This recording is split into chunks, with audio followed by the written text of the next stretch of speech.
What's going on, Jeromes? Since 2018, Kirk Jerome Ezekiel Cousins has been the Minnesota Vikings quarterback for better or for worse till, I don't know, contract runs out, do we part, something like that. And at times, he's been the Tim Pot Pizza Ranch dictator. At times, he's been the Kirk locker. But last year, Kirk Cousins was that dude, and he had the best season of his career, first year with Kevin O'Connell, and frankly, he was a big reason why the Vikings went 13-4. He's a big reason why the Vikings won the division. No, I do not blame him for the loss against the Giants because that was on the Donatel-ass defense. But 4th and 8, whatever.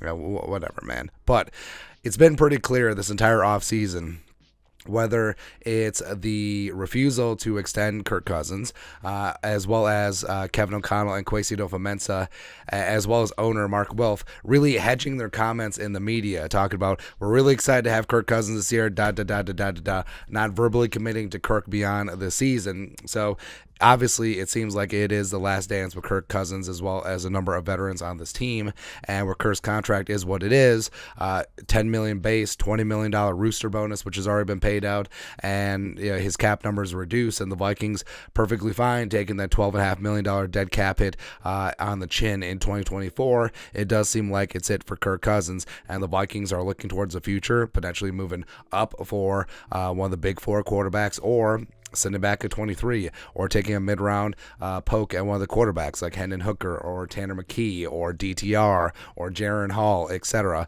But all that being said, Kirk showed up to voluntary OTAs on Monday, which is interesting because of all the Vikings veterans who are on second and third contracts, Kirk is basically the only one that doesn't have a workout bonus. All right, so yes, Kirk Cousins has the largest contract on the team and yada, yada, yada. So what is another $50K or $100K to Kirk Cousins? But it is noteworthy because he does not have to be at the facility. He does not have to be there. And frankly, the teams aren't allowed to do practice stuff. It mainly is workout and drills and meeting with position coaches. That's it. But Kirk is there.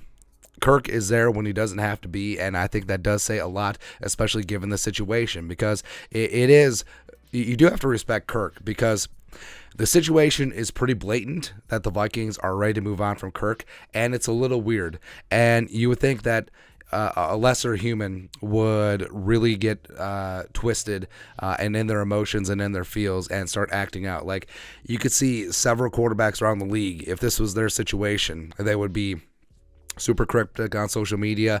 They would be airing out their grievances to the press. There would be a lot of leaks to insiders like Rap Sheet and Schefter about feelings inside the camp. But no, you've heard absolutely nothing from Kirk. You've seen absolutely nothing in the media that could have been leaked by Kirk or his agent or his camp. So he's been a great teammate, and that's something that, if you love Kirk Cousins or you hate Kirk Cousins, this is something that is really noteworthy, and is something that you should really respect him for. So he's there at OTAs, and yeah, if this is the last dance with Kirk, I'm sure that he's going to put on a show in 2023. It's the first time he's had the same play caller 2 years in a row since 2015, 2016 in Washington with Sean McVay, and yeah, him and Kevin O'Connell clearly do have something going. And guess what? If they improve the offensive line, if they get the run game going, get that play action going, and actually protect Kirk Cousins, where Kirk had that phenomenal year last year, despite having a career high in sacks and pressures, which is amazing, man. So I think that Kirk could actually take the Vikings higher in 2023. Possible, man, but again, it seems small, maybe even unnoteworthy, but yeah, Kirk showing up to voluntary OTAs because everyone says, well, hey, Daniil didn't show up because he wants a new contract. But they're voluntary. Kirk's showing up because Kirk's a leader. Kirk's not letting the situation affect him, and Kirk's not going to cause unnecessary drama, which you gotta love, man. You gotta love. All that being said, just wait until the Vikings trade up to 3 and take Anthony Richardson.